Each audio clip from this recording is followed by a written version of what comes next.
Nazi, come here. Cell Squad is something. Don't look off the dance, man. Yo, you want something? Yeah, man. Cell Squad is. Yeah, man. Don't lock it off. Don't tell her. Guess what, Squad? Go buy a peanut from the peanut man. When him a go through in the dance, in a inbox him have everything you want. Herbs by the bud and by the stock. I like the top shell and them a shell down the bar. Watch it, mind you step on them clock. Welcome to the True Isle History Channel.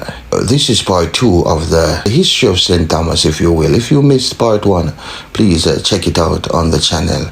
Now, we left off where there was a rebellion taking place, led by the preacher, the deacon, Paul Bogle himself, where 300 people were arrested. 25 people died on the day, and the Spanish Town Courthouse was burnt to the ground, flat. During the next 2 days in the parish, the peasants took over the St. Thomas parish. The governor declared martial law in the parish and ordered troops to suppress the rebellion. More than 430 people were killed outright by soldiers in the suppression and rebellion, and over 1,000 homes were burned to the ground, leaving thousands of people homeless. They arrested more than 300, executing some and punishing many innocent people. So you see, wherever people are oppressed, they will rise, face their oppressors head on, and God help those who stand in their way. Representative George William Gordon, who was in touch with Paul Bogle, spoke out for the workers in the House of Assembly in Kingston.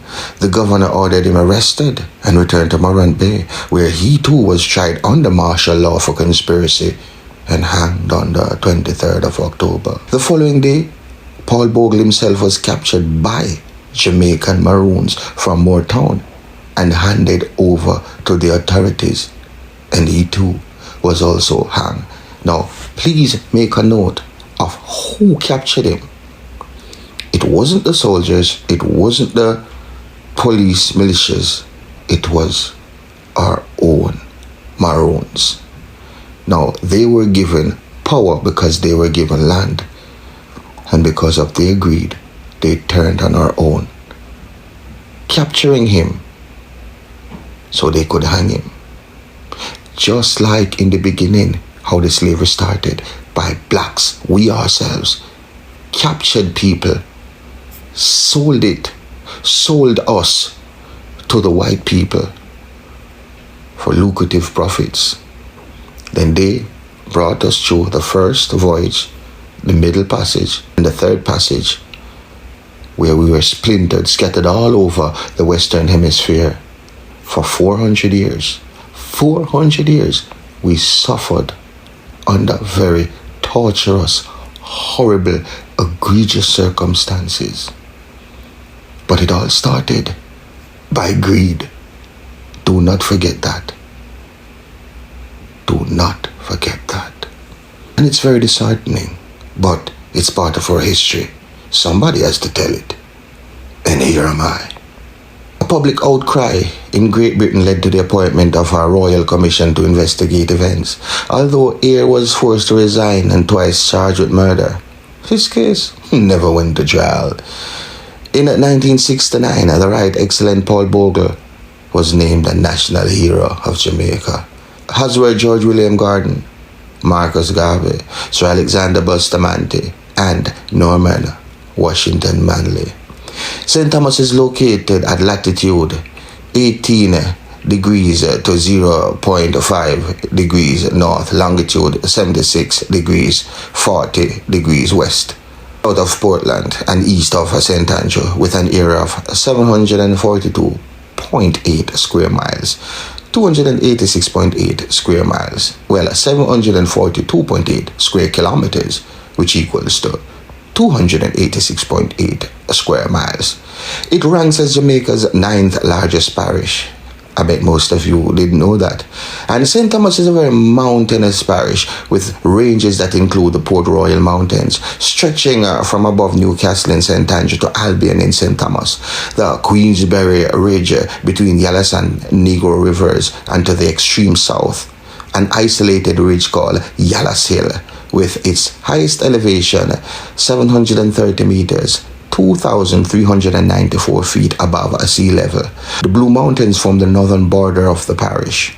The parish contains large wetland areas comprising the coastal areas between Morant Bay and Hector's River.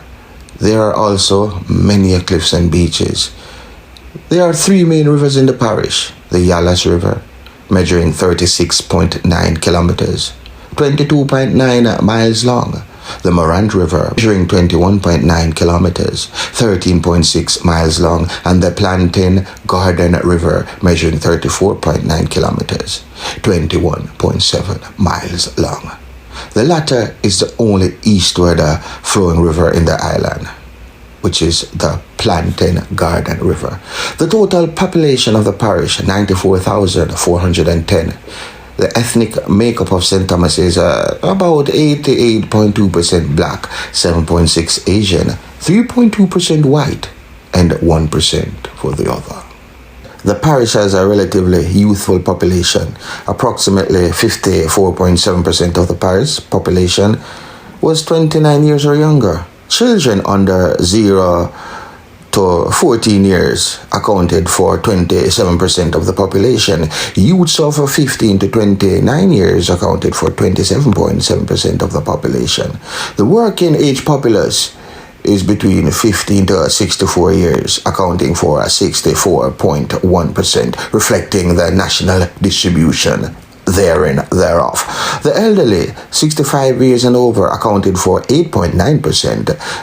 This figure is lower than the national proportion of 11.1% reported by the Economic and Social Survey of Jamaica 2010. So that was over some 12 years ago. I'm sure the demographic and the diaspora has changed regarding its populace, but wherever it is, I hope it's good, okay? Now, we continue. Agriculture plays a vital part in the economy of St. Thomas. Sugar and bananas are the main items produced for the export. The St. Thomas Parish Sugar Mill, Golden Grove, closed in July 2019. Most small farmers produce domestic and orchard crops, which provided the main source of employment for that parish. Surge Island Dairies is located in the parish of St. Thomas, also has many factories for food processing and electrical equipment.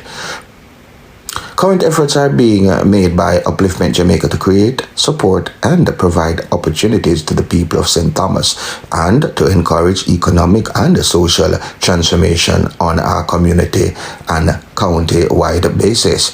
Over 10,000 people benefit annually from its organization. Now, as it pertains to transportation, the roads, the coast of St. Thomas is skirted by the A4, which runs from Kingston to Annatto Bay. The primary secondary roads runs east to west along the foot of the Blue Mountains from the Golden Grove to Richmond Vale, with north-south connecting roads linking to the A4 at Pleasant Hill. Railing transportation in St. Thomas was formerly limited to estate light railways, such as the one serving for the former Bowden Banana Shipment Port.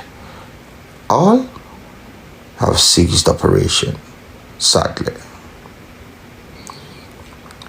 We've come to the end of part 2, the finale. I hope you like this little portion of history from our parish. Thank you. And if you watch the video, thanks very much. It does help our algorithm. Please like, share, and subscribe. And do check out the True Island Stories channel for the gangster stories and several other current topics. Okay? And True Island Extras, where you can find other topics. So please share the content. Tell a friend to tell a friend. And you have a wonderful day. Nazi, come here. Cell Squad is something. Don't look off the dance, man. Yo, you want something? Yeah, man. Cell Squad is... yeah, man. Don't lock it off. Don't tell her. Guess what, Squad is?